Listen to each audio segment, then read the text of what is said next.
아까 보니까 프롬프트가 굉장히 심플하더라고요. 어떤 것을 분석해줘 이렇게. 네. 보안 담당자가 아니더라도 보안 이제 할 수 있는 거 아닙니까? 그렇죠. 네.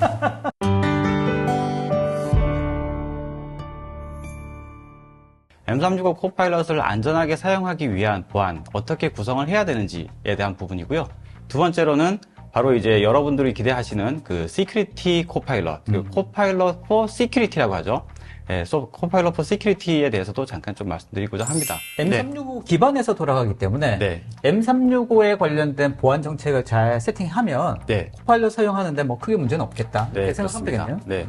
기업들이 상당히 궁금해하는 내용 중에 하나입니다. 네. 어떤 부분들을 설정을 해야 되느냐, 네. 어떠한 부분들을 활성화해야 되느냐 이런 네. 부분들이 있는데 코파일럿은 마이크로소프트 365의 통합이 되기 때문에 회사의 모든 중요한 보안과 규정 준수, 그리고 개인정보 보호 정책과 프로세스 이런 부분들을 전부 다 M365에서 자동으로 상속한다라고 하는 것을 말씀드릴 수 있겠습니다.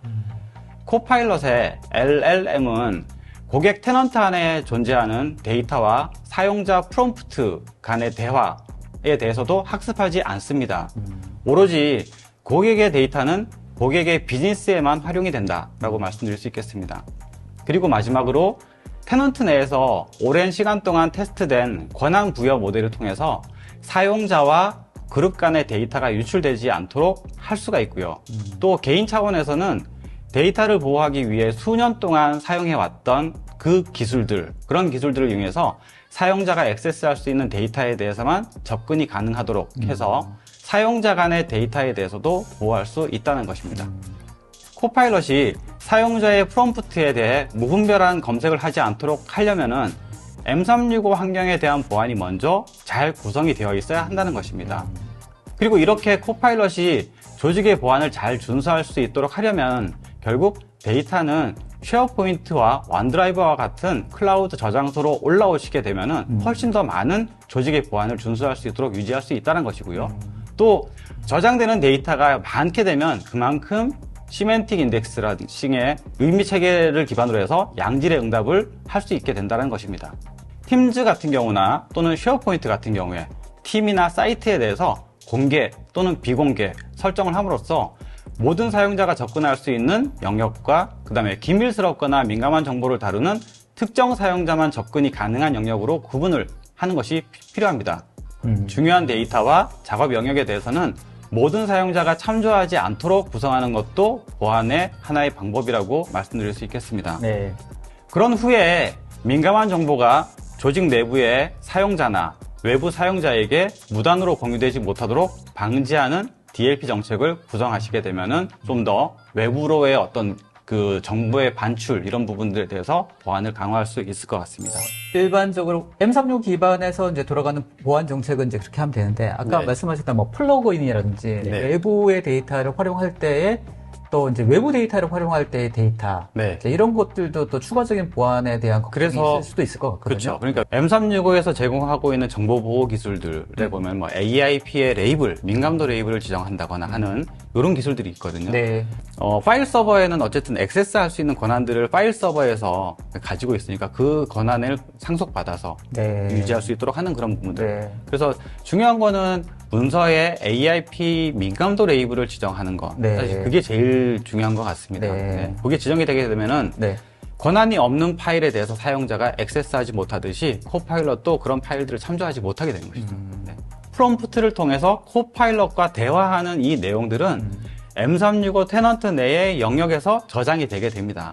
이 저장되는 내용은 코파일럿이 외부로 공유를 한다거나 코파일럿의 학습이라든가 이런 데 절대 활용되지 않습니다. 그리고 필요하다면은 삭제를 하고 싶다라고 하는 것을 원하신다면은 네. 그 대화에 대한 부분도 삭제를 하실 수가 있습니다. 보존하지 않고. 네. 알겠습니다. 내가 그래서 코파일럿을 이용할 때 내가 질문을 좀 엉뚱하게 올렸다거나 해서 너무 걱정하거나 그럴 게 없다. 네, 그렇습니다. 그리고 두 번째로 준비한 내용은 이제 바로 여러분들이 기대하시는 코파일럿 for Security로 넘어가 보도록 하겠습니다. 이번 달 4월 1일 GA가 되었고요. 마이크로소프트 애저의 서비스로 출시가 되었습니다. 애저 서비스에 구독이 있다면 활성화를 하실 수 있고, 그 다음에 Security Computing Unit 시라고 하는 애저 서비스에 보통 VM 같은 거 만들 때 네. 컴퓨팅 유닛 이렇게 얘기하잖아요. 네. 그런 것처럼 시큐리티 컴퓨팅 유닛을 단위로 해서 시간당 4불 정도 사용한 만큼 쓰시게 되는 그런 형태로 이제 과금 체계로 제공이 되고 있고요. 이 코파일럿 for Security는 오픈 AI의 가장 진보된 GPT-4 모델과 그다음에 마이크로소프트 애저에서 제공하는 이제 하이퍼스케일 인프라, 그다음에 사이버 오케스트레이터, 그리고 마이크로소프트 보안 고유의 전문 지식, 그리고 글로벌 위협 인텔리전스, 이런 포괄적인 보안 포트폴리오들을 다 포함해서 마이크로소프트가 제공하는 보안의 모든 것과 이 오픈 AI의 GPT-4 모델을 결합을 한 것입니다. 자, 코파일럿 for Security를 사용하게 되면은 보안 분석가가 더 빠르게 작업할 수 있기 때문에 보안 위협에 대한 응답과 대응에 걸리는 시간을 단축할 수 있고, 프라이빗 프리뷰에 참여한 고객은 이렇게 몇 시간이 걸리던 작업을 이제 단 3분 만에 완료할 수도 있다라고 보고하기도 했다라고 합니다. 사용자가 자연어를 기반으로 보안 위협과 관련된 로그를 분석하고 추적할 수 있고, 또 복잡한 스크립트를 간단히 자연어로 해석할 수 있으며 또 스크립트를 만들어줄 수도 있습니다. 이를 통해 보안에 대한 전문 지식이 없는 분석가에게도 시간을 절약해서 새로운 기술을 익히도록 할 수 있습니다. M365를 포함해서 우리의 보안 솔루션들은 로그성에 잡음과도 같은 신호들이 더 많습니다. 그렇지만 시큐리티 코파일럿은 이러한 데이터들을 결합해서 유기적으로 연결해주기 때문에 그런 데이터들을 기반으로 더 중요한 신호들을 이전보다 더 잘 감지할 수 있도록 해줍니다. 그리고 전 세계적인 그 사이버 보안 인재의 부족은 사실 우리가 다 겪고 있는 상황인데요. 그런 시기에 시큐리티 코파일럿을 통해서 전문 보안 분석가들은 이전보다 더 복잡한 작업을 수행할 수 있게 되었습니다. 이메일에서 피싱으로 인한 손상을 찾아줘 라고 프롬프트북의 항목을 클릭하게 되면은 시큐리티 코파일럿은 데이터를 수집하고 분석해서 피싱 시도의 증거가 있는지 여부와 세부 정보를 확인합니다. 일반적으로 여러 단계가 소요되는 그런 과정이지만 시큐리티 코파일럿은 이 단계를 빠르게 실행하고 악성 링크가 포함된 이메일을 보낸 사용자, 제목은 무엇인지 확인한 다음에 이메일을 보낸 사용자로부터 의심스러운 로그가 시도되었는지 이런 것들을 다 추적합니다. 네. 또 이 간단한 자연어 프롬프트를 통해서 누가 이메일을 보냈는지, 장치가 무엇인지, 경로가 무엇인지, 어딘지, 링크를 클릭했는지, 첨부 파일을 누가 열었는지, 의심스러운 로그인 시도가 있었는지 이런 것들을 모두 다 확인할 수 있다는 것입니다. 시큐리티 코파일럿이 없으면 답변을 얻는데 몇 시간이 걸릴 수도 있는 이런 결과를 단 몇 분 만에 보안 태세에 미치는 영향을 파악할 수 있다는 하는 거, 사실 실로 놀랍지 않을 수가 없을 것 같습니다. 네. 그러나 이제 SOC 분석가의 핵심 역량은 사실 보고서 작성이나 또는 파워포인트 파일을 만드는 게 아니죠. 그렇다고 하지만 사실 보고서를 대충 만들 수는 없다는 것입니다. 그래서 프롬프트에 인시던트와 공격 체인을 파워포인트 슬라이드로 만들어줘 라고 네. 입력을 하게 되면 네. 시큐리티 코파일럿은 파워포인트 파일을 단 몇 초 만에 생성을 해줍니다. 실제로 저런 업무가 보안 담당자분들 입장에서는 네. 진짜 바쁜 일 제외하고 네. 보고서 써야 되고 하는 일들에 그렇죠. 사실 번거롭기도 하고 네. 보안 담당자라고 한다면 또 특히나 전문가인데 네. 파워포인트 파일을 그냥 허접하게 이렇게 만들 수는 없잖아요. 맞아요. 네. 그러니까 또 그런데 또 심혈을 기울이게 되고 그러다 보면 결국 보안에 집중할 수 있는 시간은 다 뺏기는 것이고요. 네. 이 시큐리티 코파일럿은 다음에 4가지 활용 사례를 중점으로 두어서 출시를 했다고 합니다. 첫 번째, 생성형 AI를 활용해서 복잡한 경고를 더 간결하고 실행 가능한 요약으로 빠르게 정리해서 신속한 응답 시간과 합리적인 의사결정을 가능하게 함으로써 보안 인시던트에 대한 컨텍스트를 확보하고 조직 전반의 커뮤니케이션이 개선될 수 있도록 한다라는 것입니다. 그리고 두 번째, AI 기반의 분석을 사용하게 되면 결국 보안 사고의 잠재적인 영향을 평가할 수 있고 영향을 받는 시스템과 데이터에 대한 통찰력을 제공받을 수 있기 때문에 대응에 대한 우선순위를 효과적으로 정할 수 있다는 것입니다. 네. 그리고 세 번째, 난독화되어 있는 악의적인 스크립트 이런 것들도 다 코파일럿을 통해서 리버스 엔지니어링을 통해 가지고 자연어로 다 해석을 해서 제공을 해준다라는 것이고요. 네 번째로 분석을 통해서 발견된 위협 인디케이터를 효율적으로 추출해가지고 사용자 환경에 각 객체에다가 대입을 시켜줍니다. 대입을 시켜서 연결을 시킵니다.